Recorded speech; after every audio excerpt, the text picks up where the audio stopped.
unmute myself. Hello, everybody. Welcome back. I hope you've all had a good Christmas and New Year and everything else.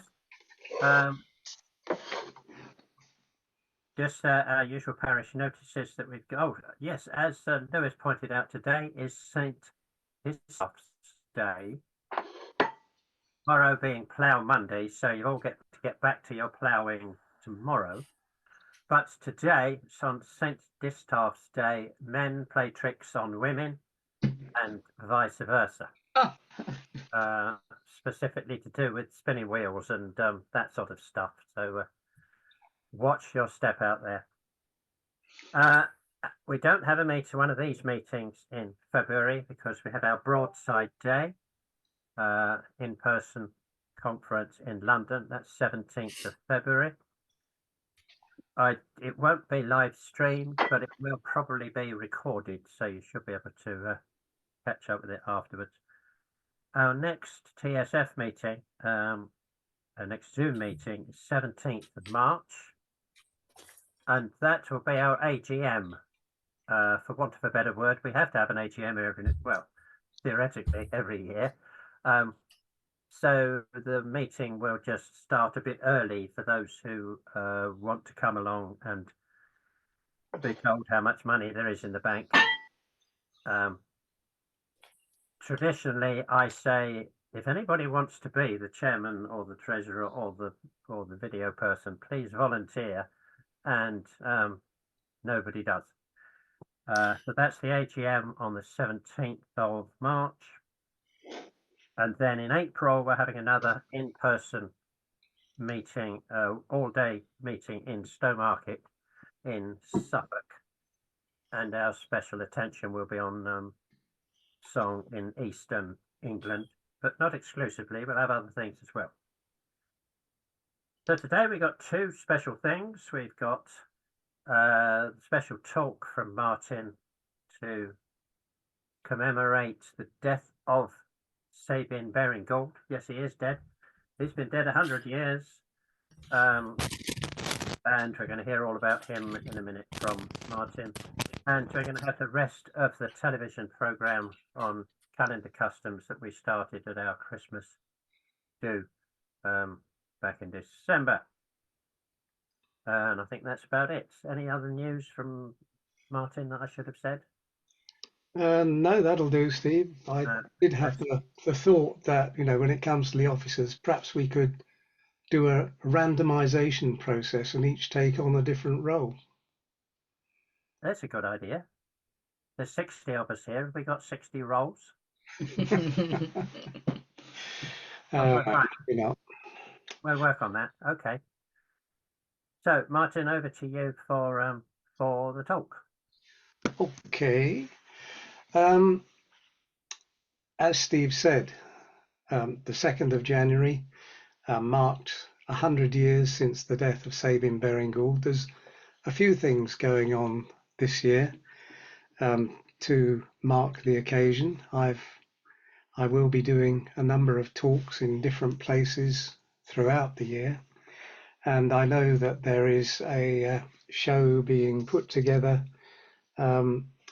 which will be going to some of the festivals and other events about Sabine Baring-Gould with a slightly lighter touch. What I'm going to do is, it's a talk that I have been giving several years now, basically the same talk. It's the introductory talk, and it goes to local history societies or festivals or whatever.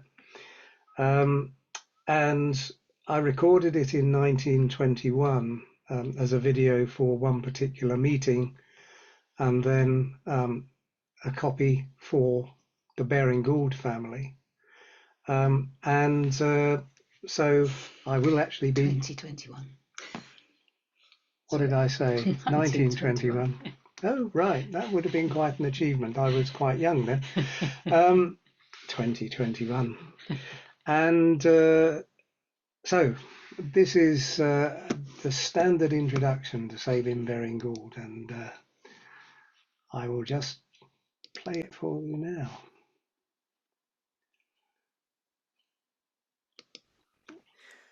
I'd like to start by inviting you to join me on a journey through space and time.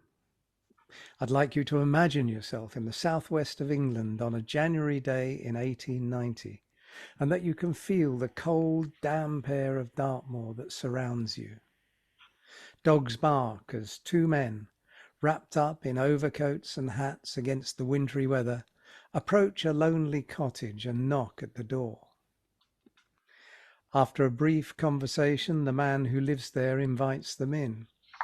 Follow them into the cottage and you'll see, as they loosen their clothing, that the younger of the two men is something of a dandy, reaching down to brush at the specks of farmyard mud on his lavender-coloured trousers.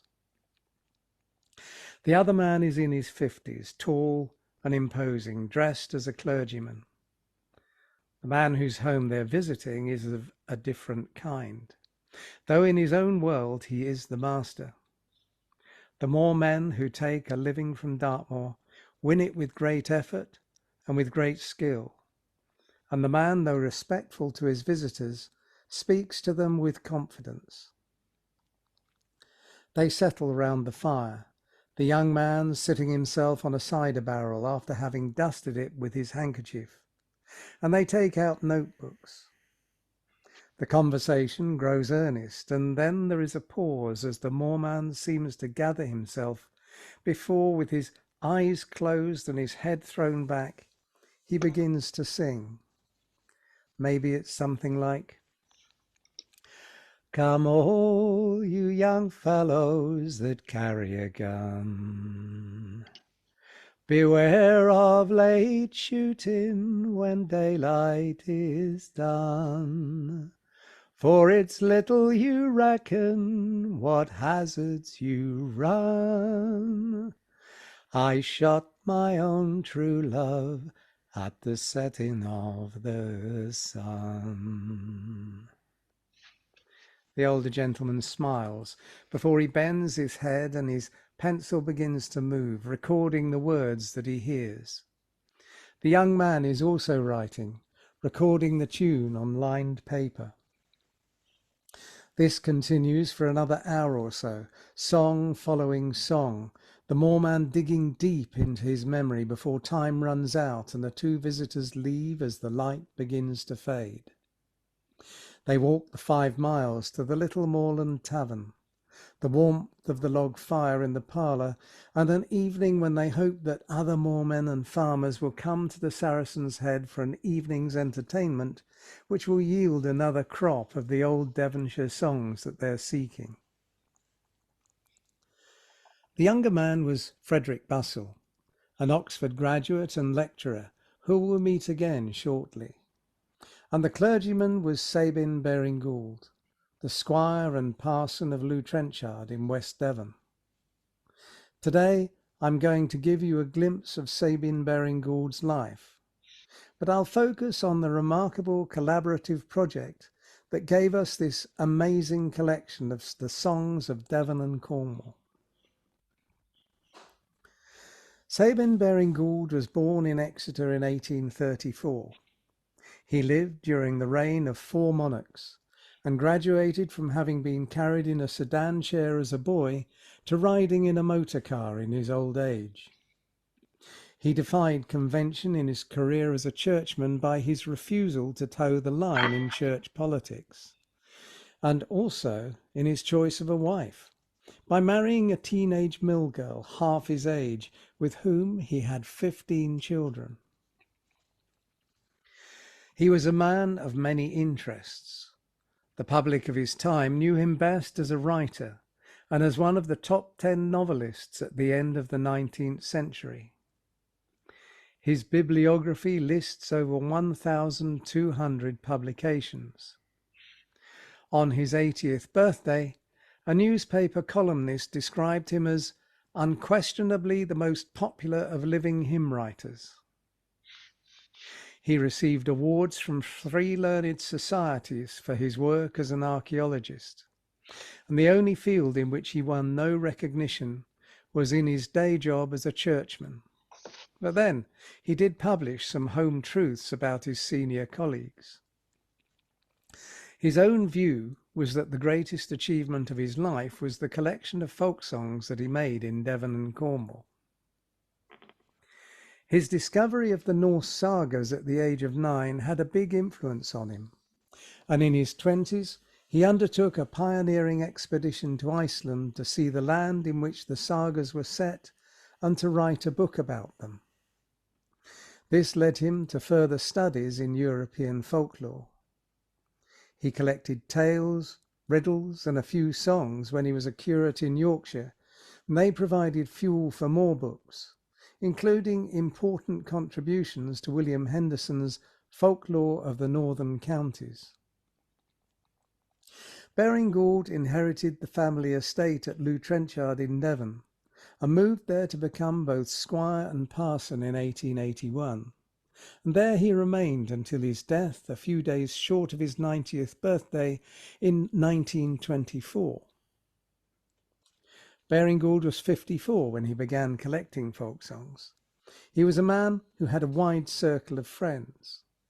On an evening in 1888, the group round the table were all men who lived in West Devon, and though most were successful, they'd won their success through their own efforts. Their host was Daniel Radford, a man whom Baring-Gould held to be one of his best friends, whose wealth had come from recognising the opportunity for shipping Welsh coal to London at a time when the city was growing rapidly.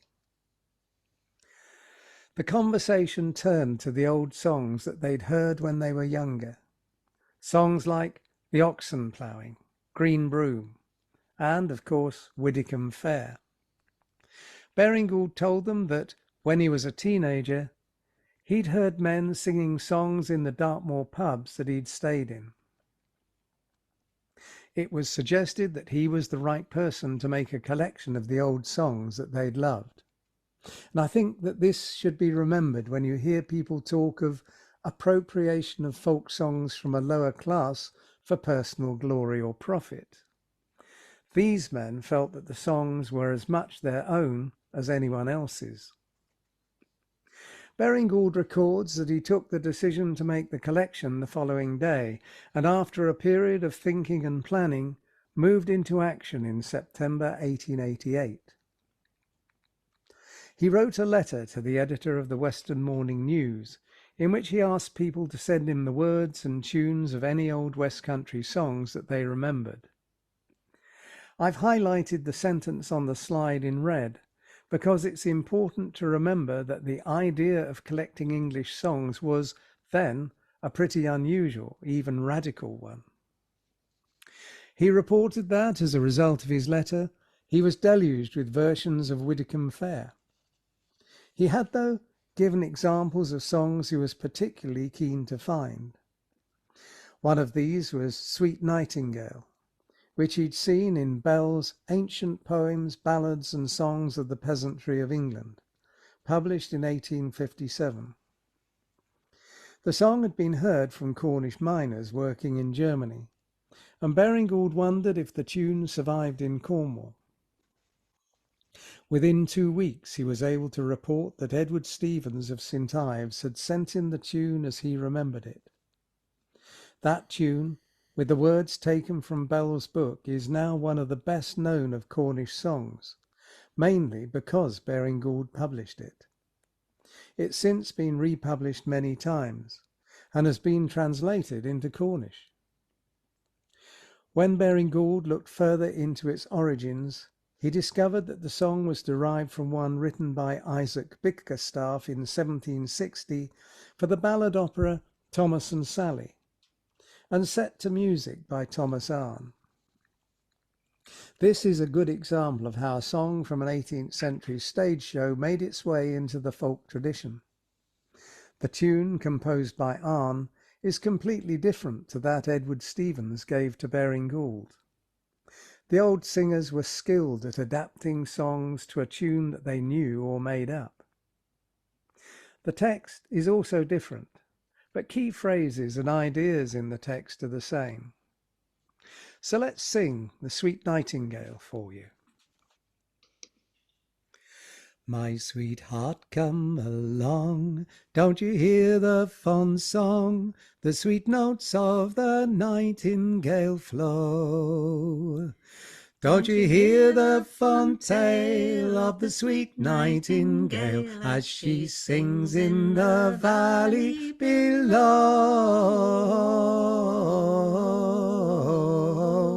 As she sings in the valley below. Pretty Betty, don't fail, for I'll carry your pail safe home to your cot as we go. You shall hear the fond tale of the sweet nightingale as she sings in the valley below.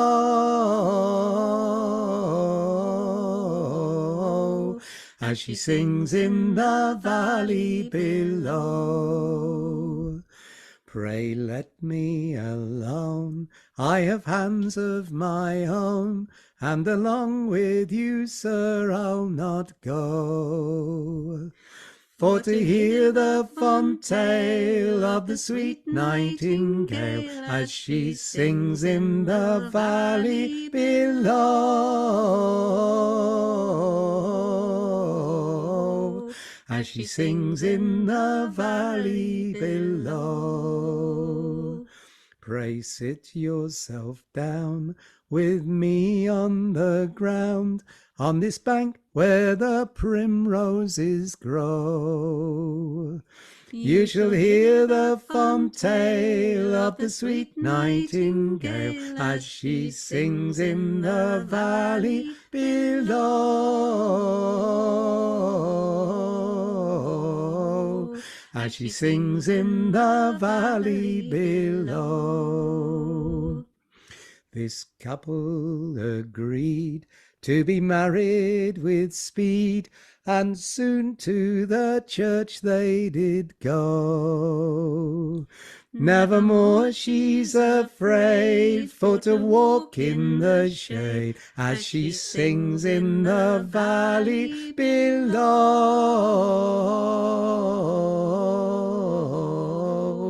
As she sings in the valley below.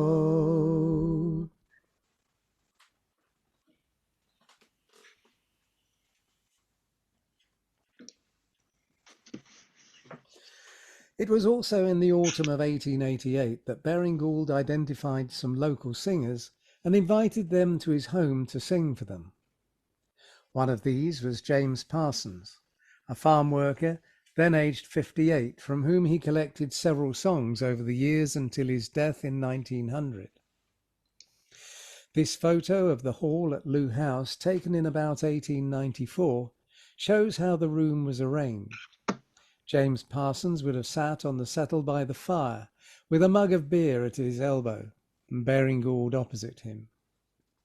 After a little small talk, they turned to songs, and Parsons sang to Baring-Gould, who noted the words and the tune, occasionally going to the piano in the next room to play over what he'd written and check with the singer that it sounded right.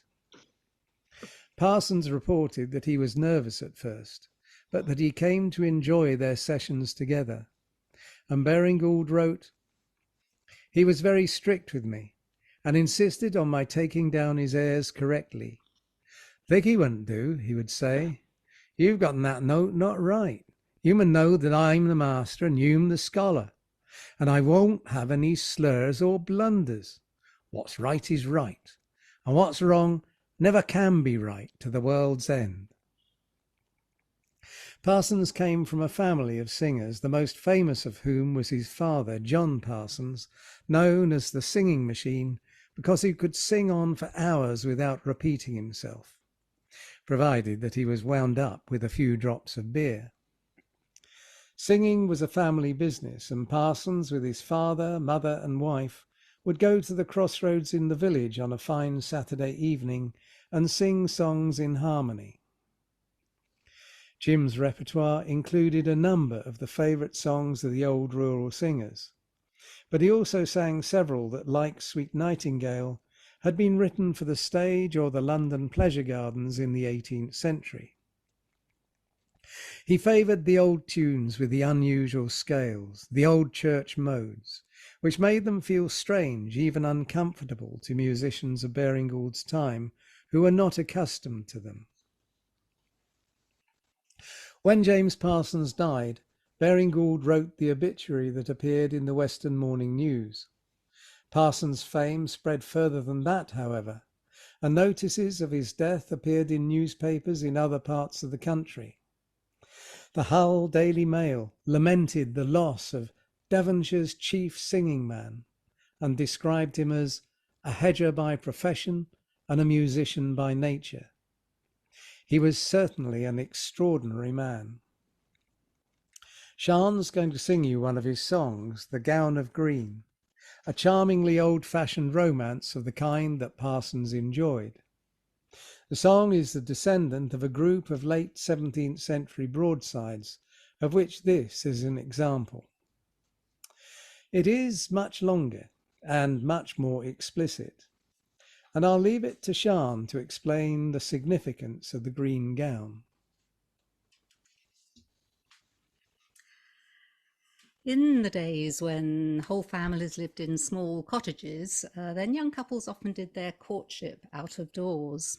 So you can imagine that a young lady in a beautiful white dress being courted by her lover, there might be occasion when she'd lie down on the grass and her white gown might become rather green.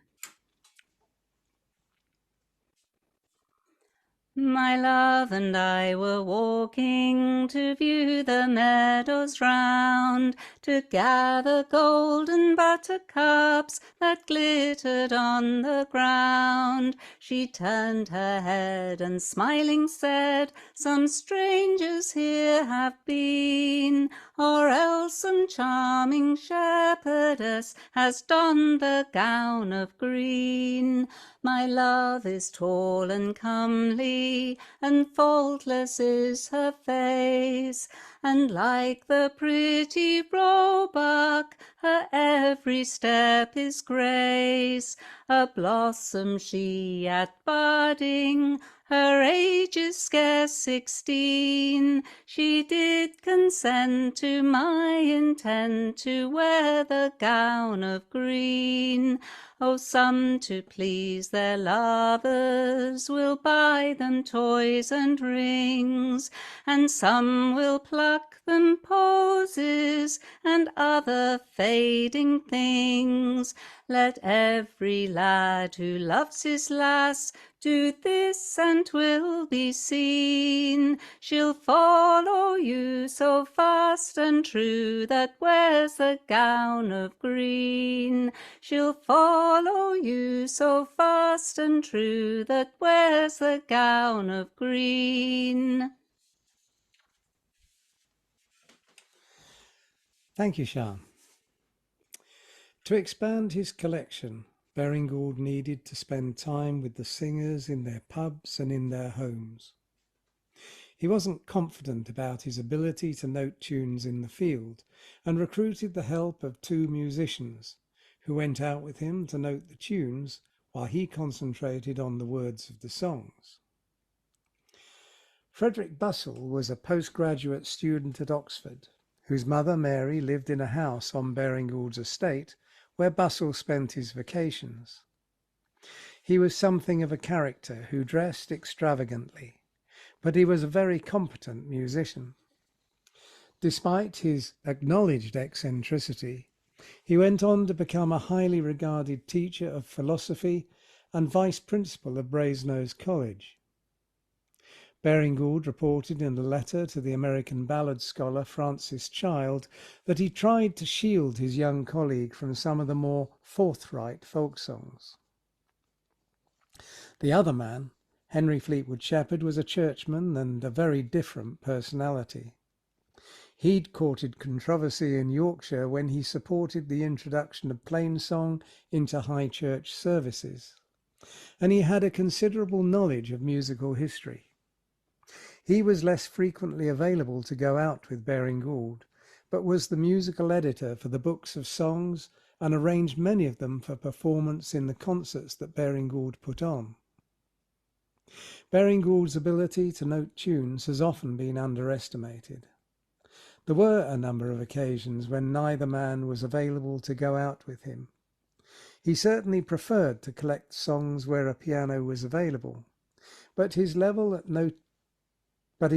skill at noting tunes in the field improved with experience, and a high proportion of the songs in the collection were noted by him alone.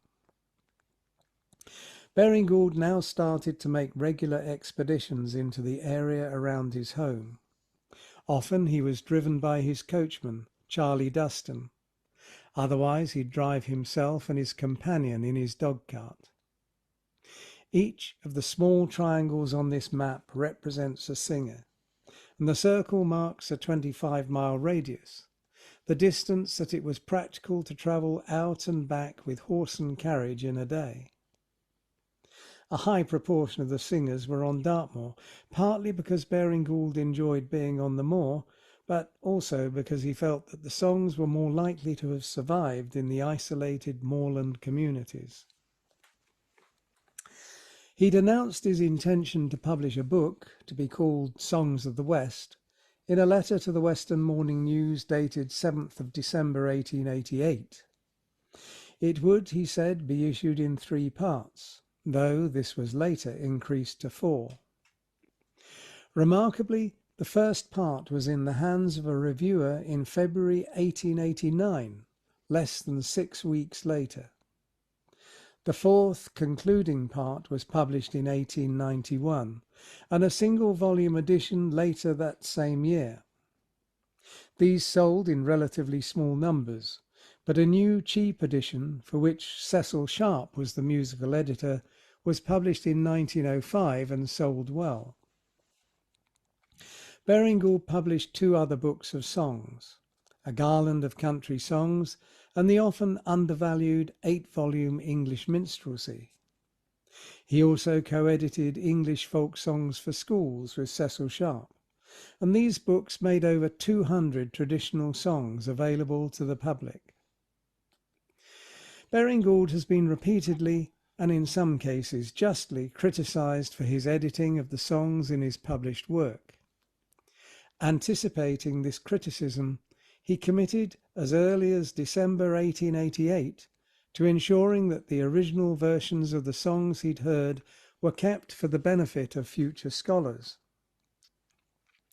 He promised that he would put copies of the songs as he'd originally heard them in the public library in Plymouth, a far-sighted promise matched by few other song collectors of his time. Only a few people made the journey to Plymouth to look at the manuscripts, and opinions of Baring-Gould's work were mainly formed on the basis of his publications. The singer Cyril Tawney was a notable exception, and a great champion of Baring-Gould's song collection. Then, in 1992, a previously unrecognised hoard of manuscript material was discovered at Killerton House, east of Exeter. Several thousand books from Baring-Gould's personal library had been lent to the National Trust in the 1970s to fill the empty shelves in the library there. Among the books we discovered the huge 3-volume personal copy manuscript, which was Baring-Gould's primary record of the songs he had collected. This and other new material has made it possible to understand Baring-Gould's work with folk songs much better, and has occupied much of my time since, and of course provided the material for this talk and for my book about Baring-Gould. I'm not today going to talk about the manuscript collection in detail, but this slide summarises the various items. All of these manuscripts are in archives and libraries in Devon, with the exception of the Book of Correspondence with Francis Child. Most are on permanent loan from the Baring-Gould family, who've been very supportive of our efforts to understand their ancestors' work. As a result of projects involving the English Folk Dance and Song Society and Wren Music, most of Baring-Gould's folk song manuscripts are now available online as part of the Vaughan Williams Memorial Library's digital archive. Hundreds of singers and other informants were involved in the supply of songs to Baring-Gould's collection. Quite early in the project, I started to build a database of the singers as I came across them, and I now have a list of more than 200 people named as singers by Baring-Gould. Using the census and other public documents, as well as newspaper accounts, I've been able to establish the identity of most of these singers, found out where they lived and what they did for a living. Occasionally I've been able to find living descendants who've told me stories about their ancestor, and I have been given a few photographs. Baring-Gould was interested in people of all sorts and recorded details and anecdotes about them. Many of these details were included in his published notes to the songs, and stories about some of the singers appear in his books and articles. Though he frequently uses pseudonyms, it's sometimes possible for a diligent detective to identify the person being described. The level and quality of information that he recorded about his singers is much better than the majority of other collectors. Let me give you an example. I've written about several of Baring-Gould's singers in my book, so rather than repeat a description you can read there, let me talk about William Houghton, who received only a brief mention. Here's a page from the 1891 census, and I've pulled out the information for the household of William Houghton, who's identified as an 85-year-old farmer living in Charlestown, Cornwall. Baring-Gould described how in August 1894 he and Frederick Bussell spent an evening at Charlestown with some of the old seamen, hoping to collect songs from them. And one of them was Houghton, who, as well as being a farmer, was the assistant dock gatekeeper there. Baring-Gould wrote, "At Charlestown, near St Austell, is a very old but hearty man who was once a noted smuggler. He was in prison for smuggling the year that William IV was crowned, and he's now harbour master. We went after him, got him to come and have an early dinner with us, and then he yarned away over old smuggling experiences and sang us a number of very curious old songs." Houghton was also mentioned in an article that Baring-Gould wrote for Cassell's family magazine, The Last of the Smugglers, in which he was given the alias of Wisdom Penaluna. He'd served a year in prison in 1830 when he was caught smuggling, but he'd long since given up the trade, or so he said. He described his life as a smuggler with some pride, telling Baring-Gould about the profits that he'd made. He carried Holland's gin and tobacco, but said that tea was the most profitable cargo, since they could buy it at 7p a pound and sell it for 8 shillings, 14 times what they'd paid for it. He told Baring-Gould, "The worst of it was we had to do with informers.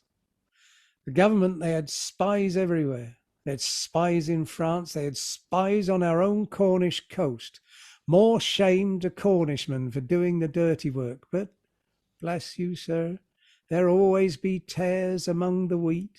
We're told that in Scripture." William Houghton gave Baring-Gould 8 songs, one of which Shan's going to sing for you, The Complaining Maid.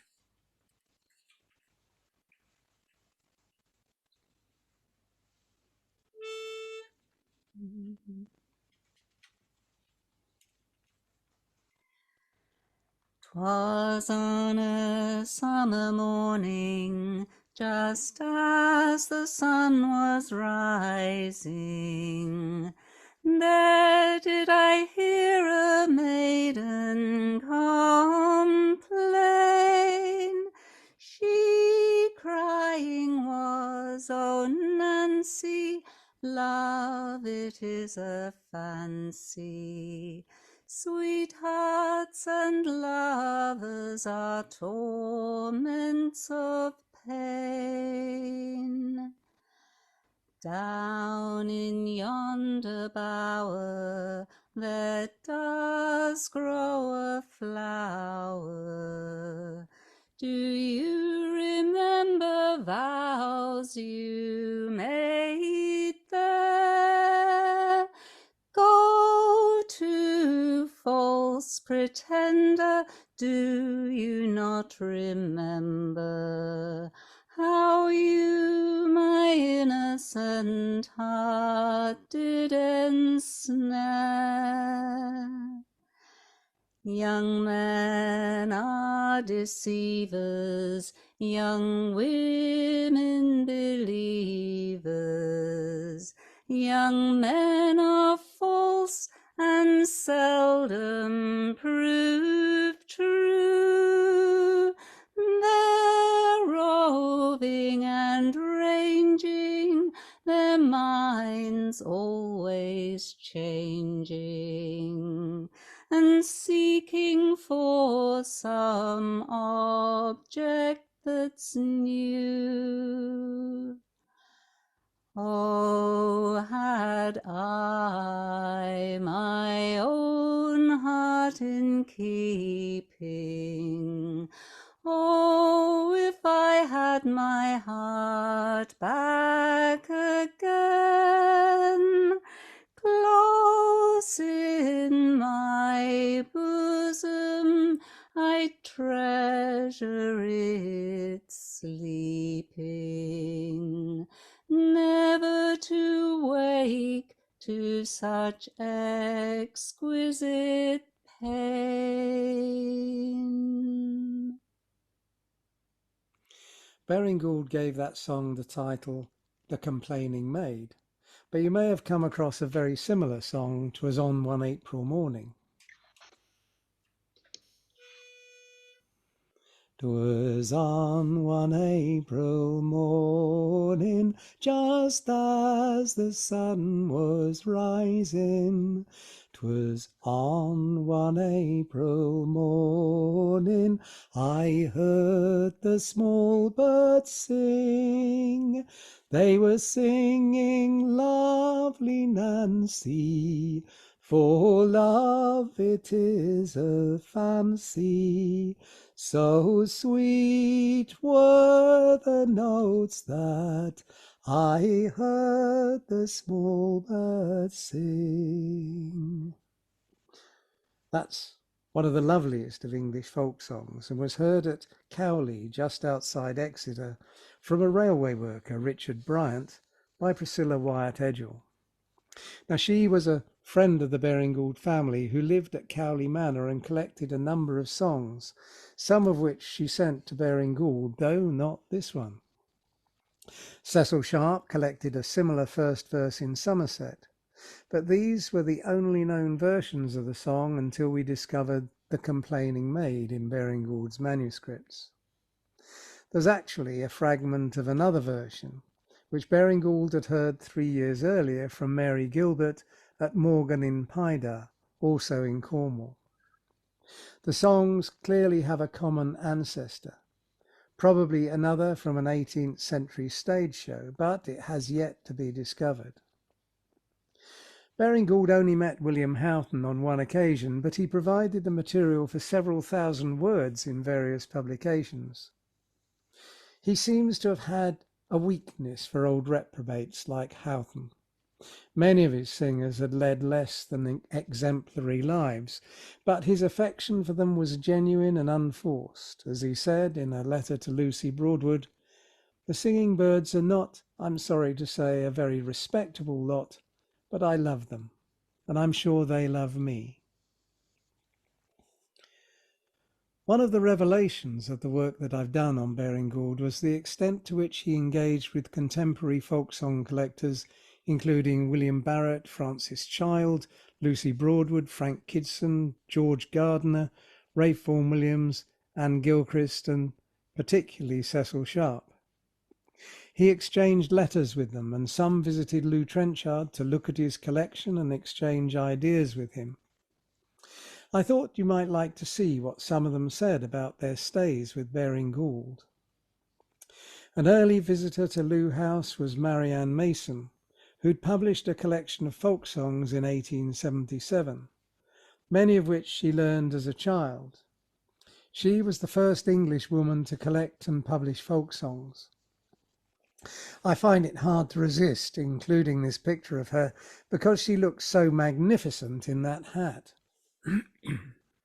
She was planning to republish her collection with extra material, but her busy working life as a senior civil servant, the first woman to achieve such a position, prevented her from doing so.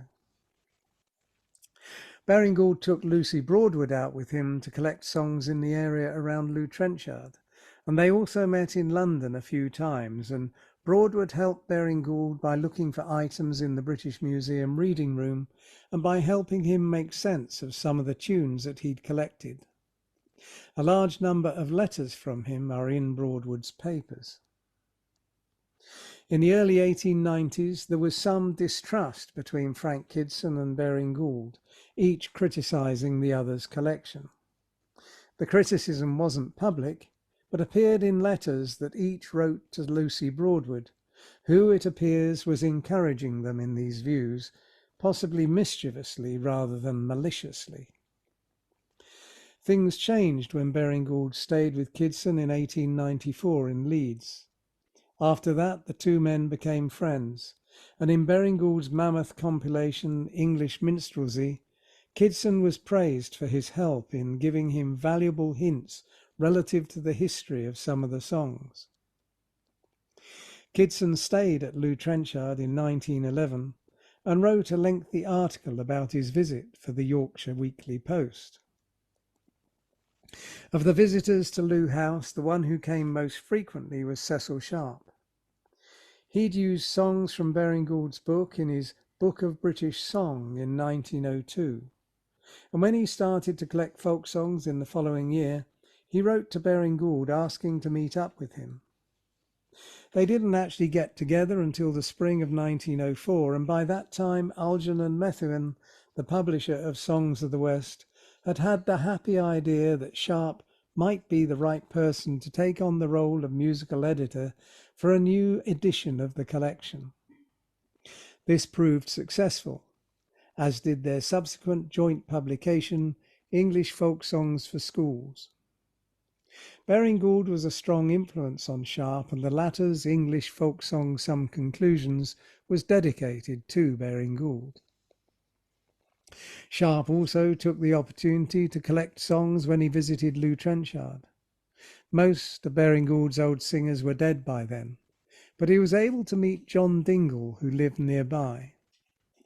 Sharp took this lovely photo of Dingle with his wife Elizabeth and collected some songs from them. One of these was Come All Ye Worthy Christians, a robust religious song, well suited to the tune which has been used for popular songs of all kinds since at least the early 18th century.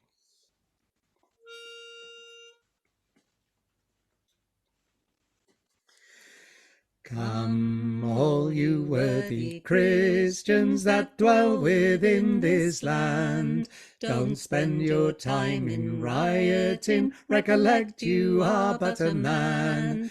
Be watchful of your latter and be ready when you're called. There is many changes in this world, some rise and some do fall. See Job, he was a patient man and a rich man in the East.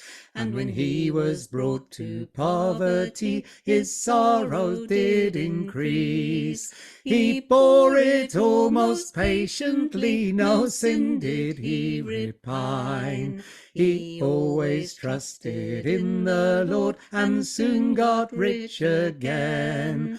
Come, all you worthy Christians that are so very poor, remember how poor Lazarus lay at the rich man's door, a-begging for the crumbs of bread which from his table fell. The scripture now informs us all, in heaven he doth dwell. So poor I am contented, no riches do I crave, for all things are but vanity on this side of the grave. There is many rolling riches, their glasses will run out. No riches we brought into this world, and none can carry out. The time then it will come when parted us must be. The only difference then remains to joy or misery. We all must give a strict account, the great as well as small. So recollect, my people, one God will judge us all. We all must give a strict account, the great as well as small. So recollect, my people, one God will judge us all. Baring-Gould's song collection as it stands contains approaching 2,000 songs. I'm still working to establish the exact number, as his rough copy manuscript containing about 1,000 tunes still needs detailed exploration. Many of the songs do not appear in the collection of others working at around the same time. Baring-Gould, like all of his contemporaries, was selective in what he recorded. He had to be. He and his colleagues had invested time, effort, and often some personal discomfort in their search for traditional songs, and they didn't want to waste precious time on accumulating material that didn't help their cause. He made it clear that he didn't like the popular music from American minstrelsy, the parlour or the music halls, but he did note some of the songs from his singers, though he didn't publish them. Baring-Gould's most prolific singer was Samuel Fone of Mary Tavy. He visited him at least 15 times, and his manuscripts identify 124 songs that he sang, though there are clear indications that he knew many more. Sam's repertoire contained a wide variety of songs, and he told Baring-Gould who his sources were for many of them. As a child, he learnt songs from his mother and father, and also from an old woman, Anne Gomer, to whom he delivered milk for which she paid him with songs because she had little money. As a young man, he learnt further songs from workmates and in pub sessions. His father's favourite song was Arthur le Bride, while one of his mother's songs was Lady Isabella's Tragedy, which he said had been sung to him when he was a child at her knee. The ballad tells how Lady Isabella has her chef kill her stepdaughter and bake her in a pie which is then served to her father. Luckily, as he opens his mouth to take the first bite, a faithful kitchen boy speaks up to gain rapid promotion, and stepmother and cook meet a fiery end. It's a great story, but is it one for a mother to sing to the child at her knee? Similar questions of taste arise with another of Sam's songs, A Lady in the West, which he says he sang to his wife Elizabeth when they were courting. He told Baring-Gould that, "When I was a courting her, as now be my missus, I reckon that be 33 years gone, her used to sit on a bank, and I singed her this song over and over. Her loved it dearly." Now, this ballad, probably from a broadside, tells of a young woman whose father is so upset when she says that she's fallen in love with his clerk that he picks up a gun, which just happens to be nearby, and shoots her dead. Struck with remorse, he then cuts his throat with a likewise handy razor. The clerk comes in, sees the slaughter, and kills himself with his penknife, falling on his true love's body. Sam's younger sister Charlotte also sang, as he reports that they made a 3-day journey to London in a carrier's cart when he was a lad, and that all the way up, day by day and hour by hour, she sang 17 on Sunday. Not, as Baring-Gould said, quite such a song as one would expect from a child. Much better a good murder, perhaps. Baring-Gould recognised that if he was to get people interested in folk songs, they needed to hear them sung. In an age before radio, this meant they must be performed in public, and the way in which he set out to get the songs performed is quite remarkable. In January 1889, he gave a short series of lectures on Devonshire songs and ballads, and the lectures included examples of songs performed by a small group of semi-professional musicians recruited locally. He sang 2 of the examples himself. The events were judged a success, and he planned a series of concerts in the following autumn.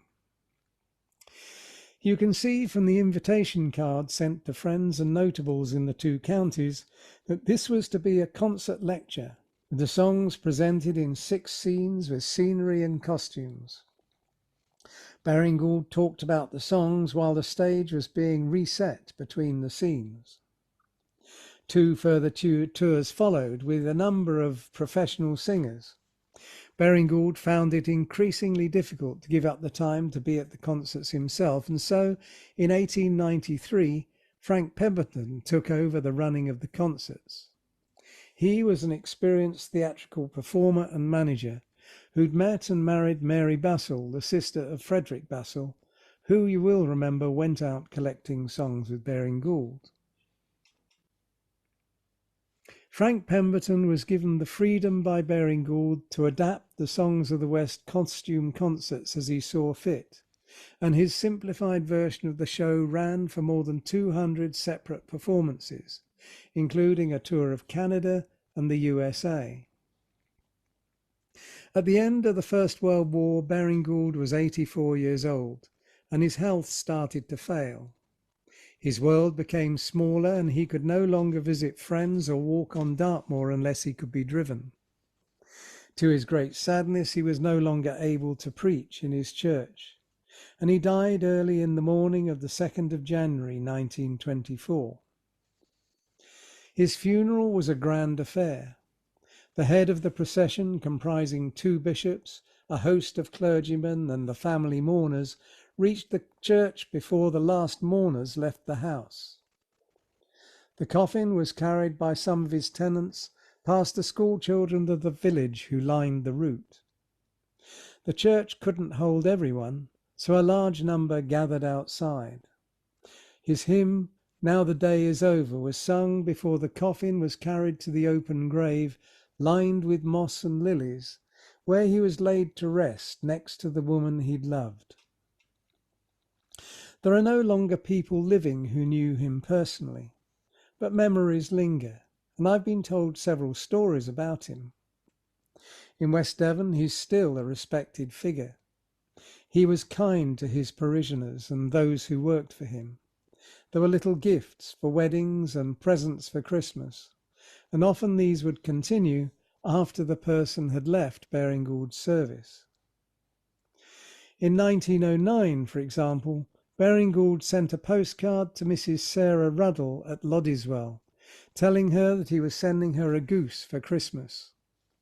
She'd been the housekeeper at Loo House until she married George Ruddle, and moved with him when he took a job as a gamekeeper in South Devon. George Ruddle had worked as the gamekeeper on the Loo Trenchard estate, but he was also one of the bell ringers at St. Peter's Church. Tony Ruddle also sent me a copy of a photograph of the bell ringers, in which his grandfather is second from the right. Baring-Gould is standing in the centre, with his hands on the shoulders of 2 men, his son Julian on his left, and Charles Davy, who'd sent the photograph to Mrs. Ruddle. Davy was a carpenter on the Loo Trenchard estate and the churchwarden for 45 years. This is the only photograph I have in which Baring-Gould is smiling, clearly happy to be with his own people, at his own church, in the place that he loved above all others, Loo Trenchard.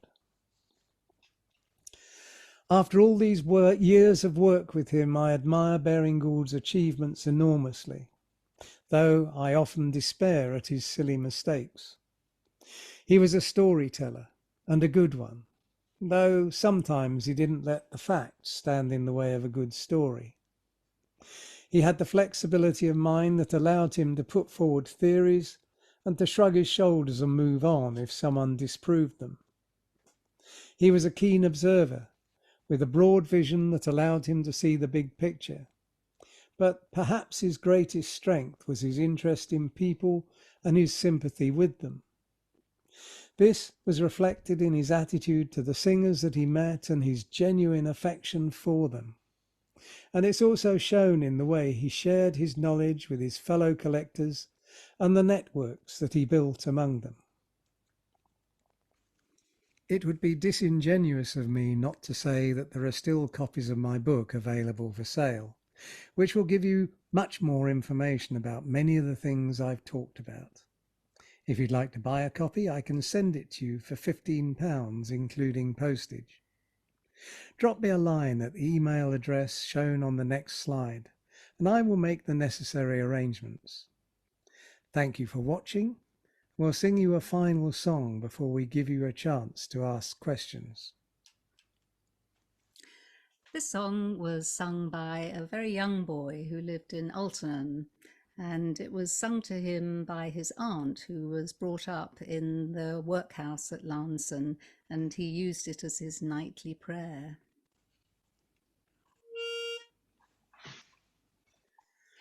My coffin shall be black, 4 little angels at my back, 2 to watch and 2 to pray, and 2 to carry my soul away. Ding, ding dong, the parson's bell, very well, my mother. I shall be buried in the old churchyard, along with my dear mother. My coffin shall be black, 4 little angels at my back, 2 to watch and 2 to pray, and 2 to carry my soul away. When I am dead and in my grave, and all my bones are rotten, Jesus Christ will come again when I am quite forgotten. My coffin shall be black, 4 little angels at my back, 2 to watch and 2 to pray, and 2 to carry my soul away.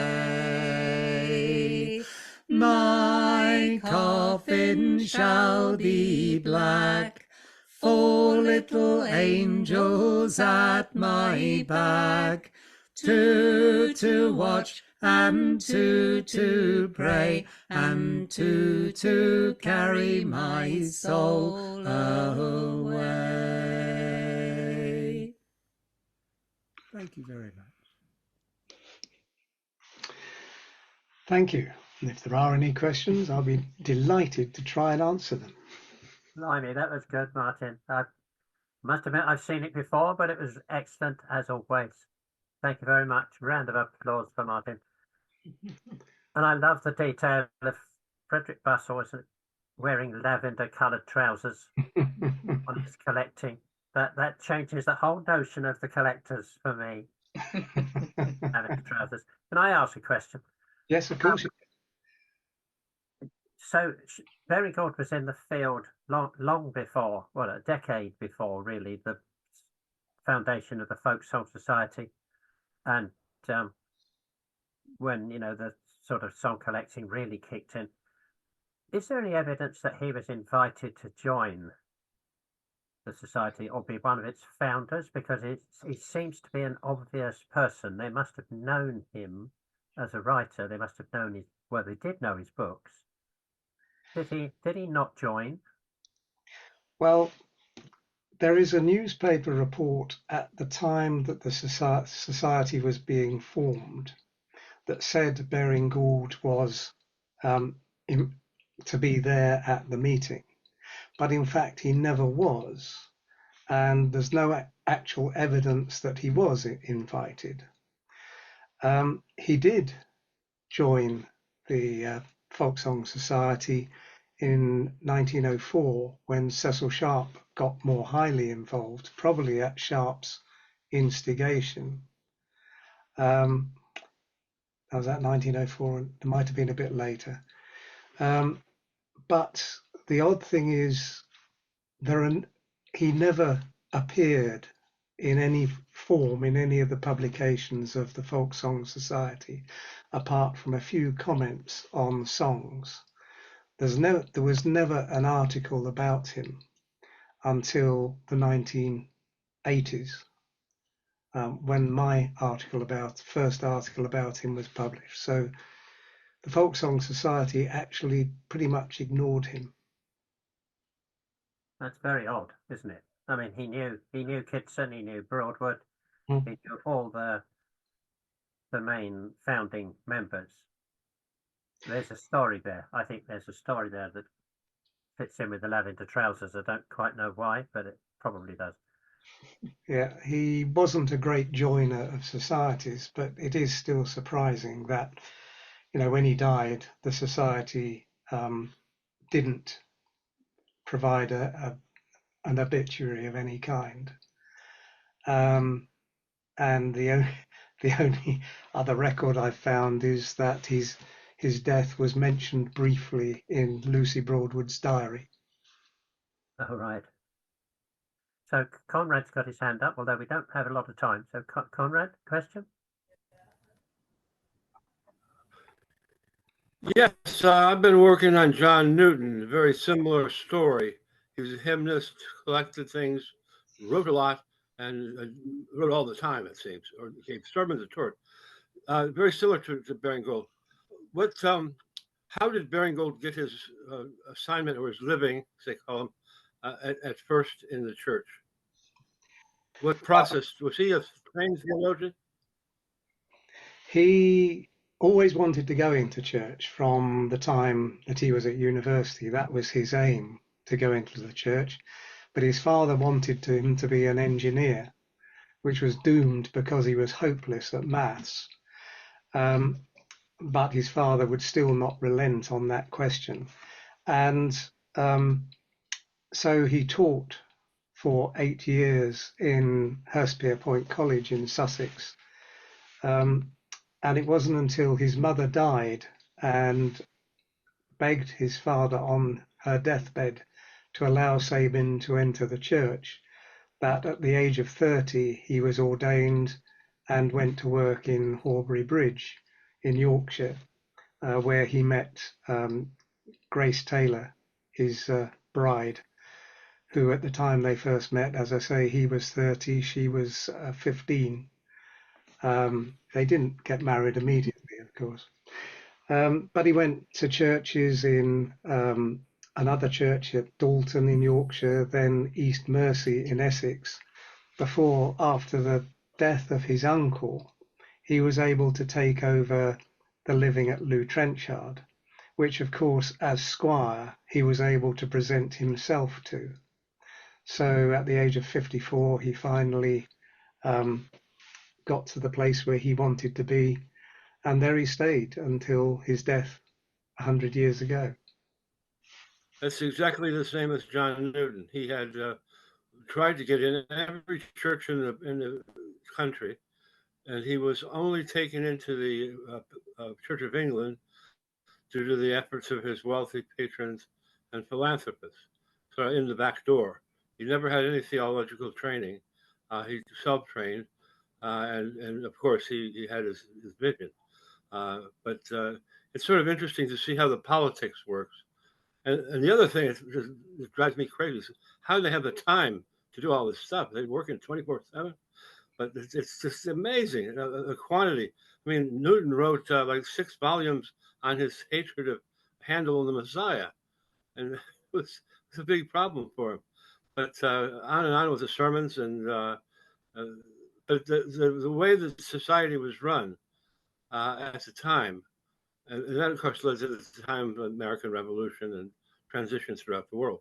But the amazing work he did with slavery, nobody remembers him for abolishing slavery, working together with only one other person, and that person he trained himself. So the abolition of slavery was all done by John Newton in whatever spare time he had. But it's a fascinating glimpse at how society was changing then, and how the 18th century divided people until they rose up. But that's another story. He also had not very good time with the bonfire boys. That's how he left Olney. Everybody says he left Olney, he went to London. Nobody tells you why he went to London.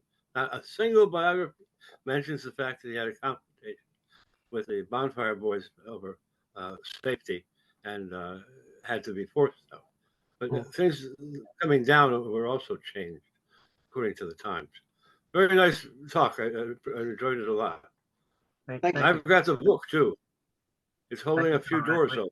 We do have to move on. Thank you. Thank you, everybody, for your attention. We're going to move on to something completely different, continuing our voyage through calendar customs in the 1970s. And as I said last time, remember, don't take any notice of the commentary. Just watch the pictures and listen to the singing. While I find that for you, I'll just add that, of course, was the general talk. There'll be a number of other variations on the Baring-Gould story, but you might like to know that later this month, on the 22nd of January, I'll be doing a Zoom talk for the Devonshire Association. That will be what has come about in the 100 years since, or what the view of Baring-Gould and his legacy is today. So here's the presentation.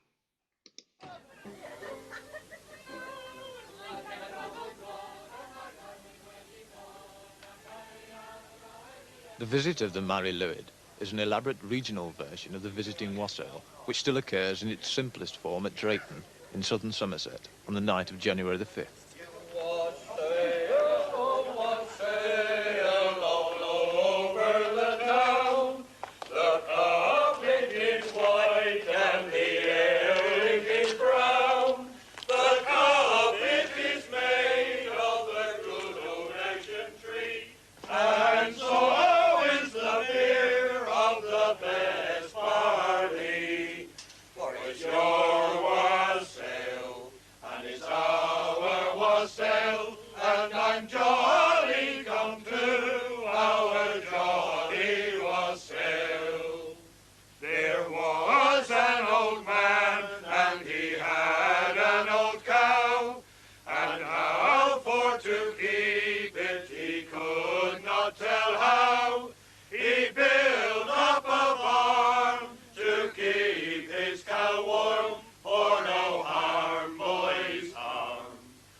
A true wassail bears only a surface resemblance to the more staid habit of carol singing.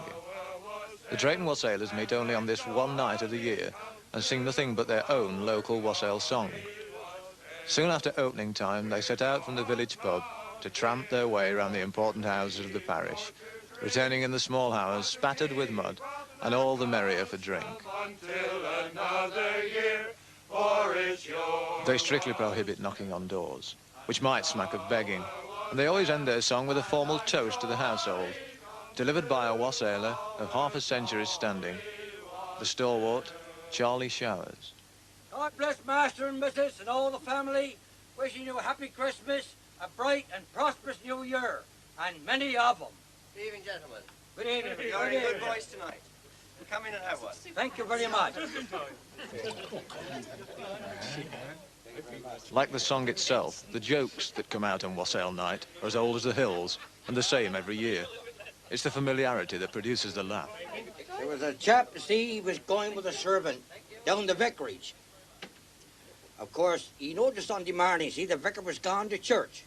He said, Mary, he said, you're Mary, he said, what have them got cooking today? Oh, he said, got sheep's head and 5 dumplings in there. I said, that's just a job.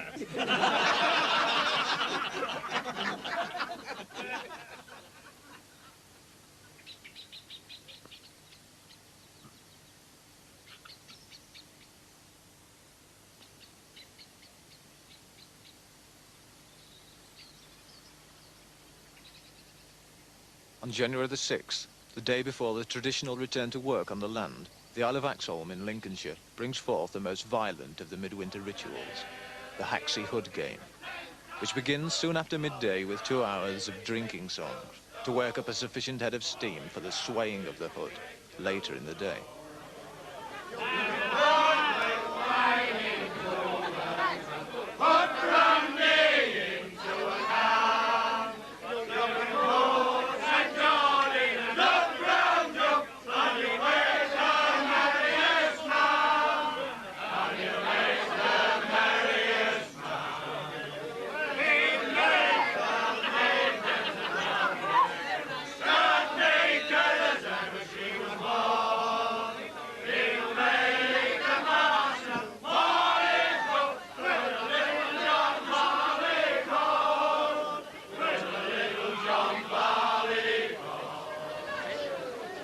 The game is governed by the Lord of the Hood, who carries a wand made of 13 willows.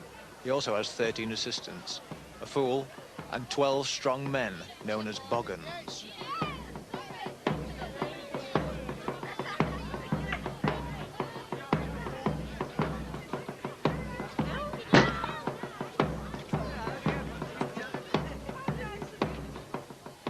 Towards 3 o'clock, the fool is seized and borne to a stone by Haxey Church, where he must first make a speech and then be smoked or purified by fire. My lords, ladies and gentlemen, we're gathered here today to play the ancient game of Haxey Hood. First of all, there's entertainment in the hall tonight. I don't tell you what, because there's a man with 3 stripes watching. Now, lads, when you get on that field, and let's stress this is a sway hood, not a running hood. The running hoods are the sack hoods. And make sure you let that known up there, because once this breaks, or if anybody starts running, you know what's going to happen. It's dead. It's dead. That is a sway hood.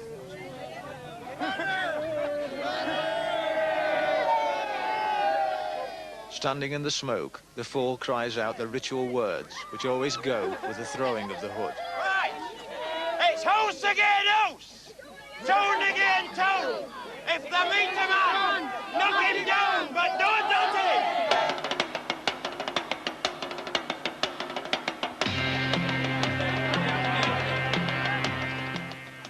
The house against house, town against town, of the fool's rhyme refer to Haxey, in the next village of Westwood Side, separated only by the field where the game begins. First of all, 12 running hoods made of sacking have to be thrown. Get back off her knee. Go on. Get back. This is the light-hearted stage of the game before the real rough stuff begins. Right. It's house again house, tone again tone. If thou makes a man, knock him down, but don't touch him.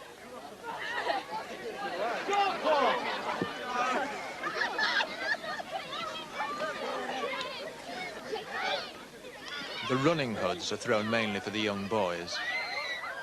The adult boggans try to block their attempts to carry the hood off the field into the village, and there's a prize for any lad who succeeds.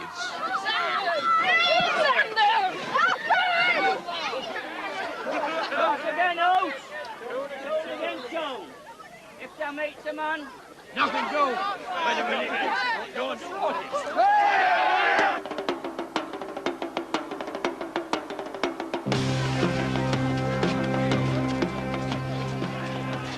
Once the leather sway hood is thrown, the character of the game changes dramatically. Within the sway are contingents of men from all the pubs in and around Haxey and Westwood Side, all bent on forcing the sway first into their home village and then into their particular pub, where the hood will remain as a trophy till next year. So many tons of muscle and bone are slow to move, and when night falls, there are usually several hours of mighty pushing and shoving still to go.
The hood has gone to the Duke William, and the victory, this time, to the men of Haxey over Westwood Side.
The first Sunday after Twelfth Night is Plough Sunday, when a special service was always held to mark the new beginning of work in the fields.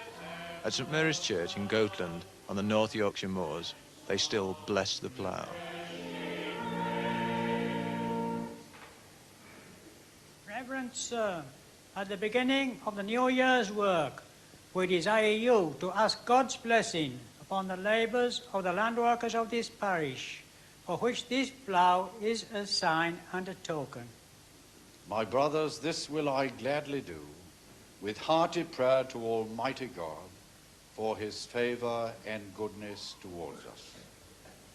God speed the plough and the ploughman, the farm and the farmer, machine and beast and man. God speed the plough in fair weather and foul, in success and disappointment, in rain and wind, in frost and sunshine. God speed the plough. Godspeed the plough.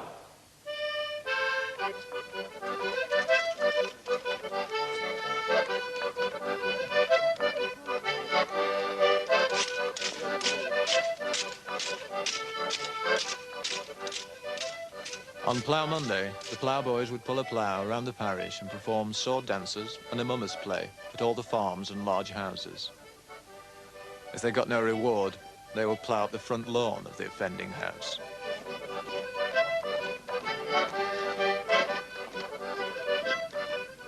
Not all the members of the present sword dance team are farm workers, and the event has been moved to the following Saturday.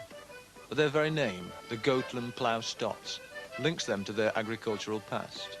For a stot was a bullock which was used to pull the plough, and they still take a toy plough with them to this day. There are 3 dance teams who join together for a collective performance in the centre of Goatland at the start of the day, and then split up to tour the area.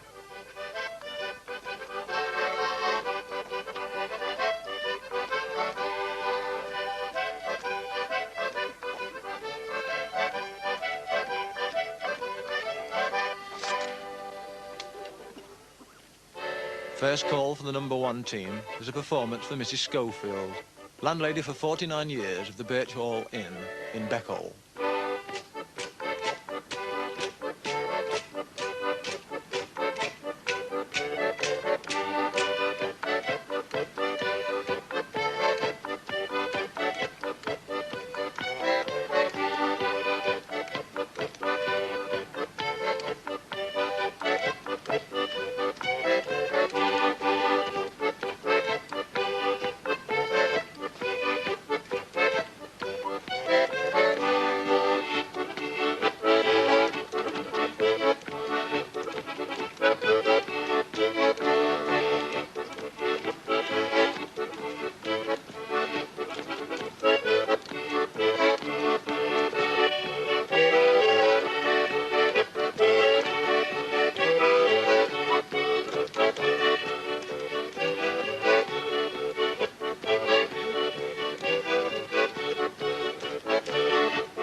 The fishing port of Burghead on the Moray Firth on the night of January the 10th.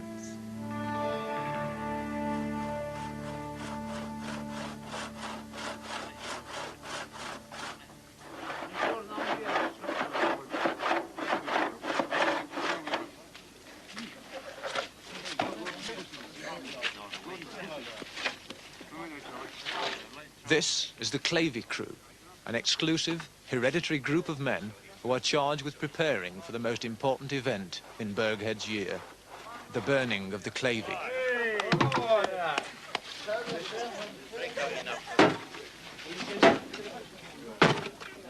Up on me, Steve.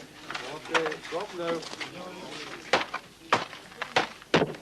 The Clavey itself is half a tar barrel, fixed to a pole with one long handmade nail, driven home with a boulder. Staves from a smaller barrel are added for supports, and the Clavey is ready for use the following night, when, at 6 o'clock, the crowd gathers by the manse wall to await the arrival of James Mackenzie, the Clavey King, who comes bearing a sod of burning peat. The Clavey has been filled with more pieces of barrel, soaked in plenty of tar, and it's now ready to be lit with the glowing peat.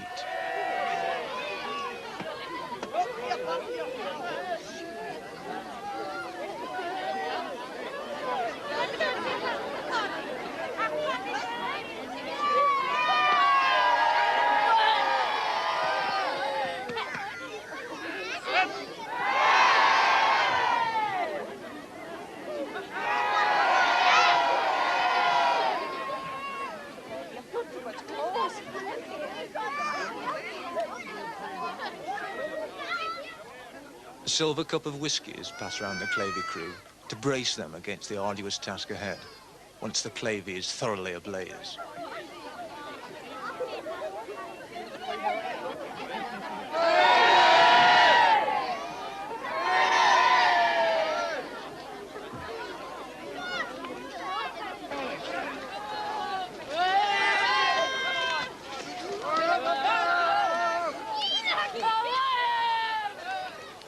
The Clavey's route follows the boundaries of the old town and never varies. There are certain prescribed buildings where it always stops, and where a piece of the Clavey is handed over as a talisman for the year ahead. Tribute is paid to the house, not the occupant, and it's paid every year, whoever may be living there.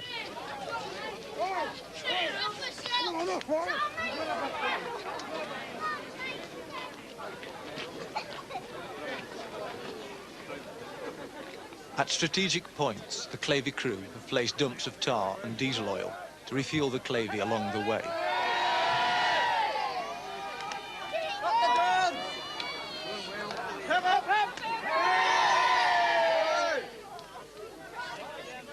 The fully charged Clavey weighs more than 200 weight, and between them, the crew will have carried it a mile or more before they reach Dory Hill at the end of the town.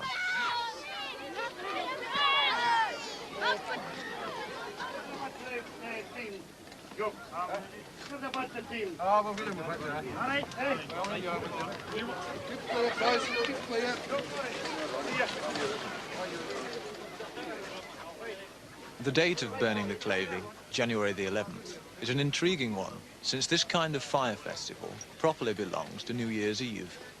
In fact, Burghead has 2 New Year's Eves. For when the British government shifted the calendar by 12 days in 1752, the people of Burghead continued blithely on with the old system. And so it is that 12 days after December the 31st, they are still celebrating Old Hogmanay.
As I was walking down Watchet Swain Street, a jolly old shipmate, a chance for to meet. Hello, brother sailor, you're welcome to home. In season to watch it, I think you are called. Inland from Watchet, on the Bristol Channel coast, lies one of the traditional cider-producing areas of the West Country. And it's here, on January the 17th, that the latest of the midwinter rituals occurs. The Tar family of Carampton, who keep the Butcher's Arms, are the last remaining celebrants of the ceremony of wassailing the apple trees. Let's go wassailing! Come on now, let's have you!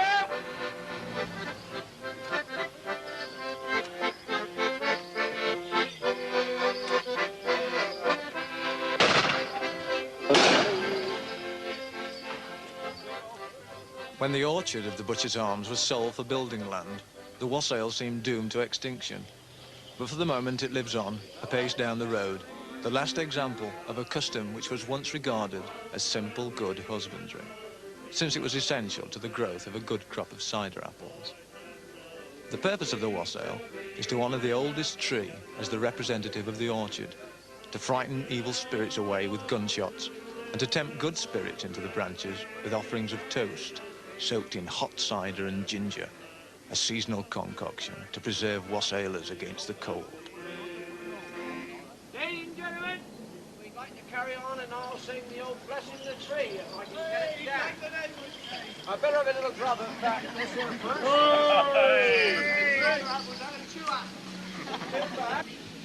Not enough ginger, who put it in, Leslie? Well, anyway, then, gentlemen. Old apple tree, we wassail thee, and hoping thou would bear. For the Lord doth know where we shall be till apples come another year. For the farewell and to the gloom well, so merry let us be. Let every man take off his hat and shout out to the old apple tree. Old apple tree, we wassail thee, and hoping thou will bear. Apples, apples, 3 bushel bagfuls, and a nearly bundle of stairs. Hip, hip, hooray! Hip, hip, hooray! Here's for the good spirits, gentlemen. Here's for the good spirits.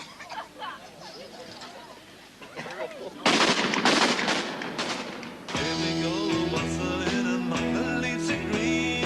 Here we go, wanderings of fair to be seen. Love and joy come to you your wassail too. And God bless you and send you a happy new year. And God send you a happy new year. God bless the master of the house, the mistress also, and all the little children that round the table go. Love and joy come to you your wassail too. And God bless you and send you a happy new year. And God send you a happy new year. And all your kin and kinsfolk that dwell both far and near, we wish you a Merry Christmas and a Happy New Year. Christmas Eve. On BBC Two, from King's College, the sound of carols.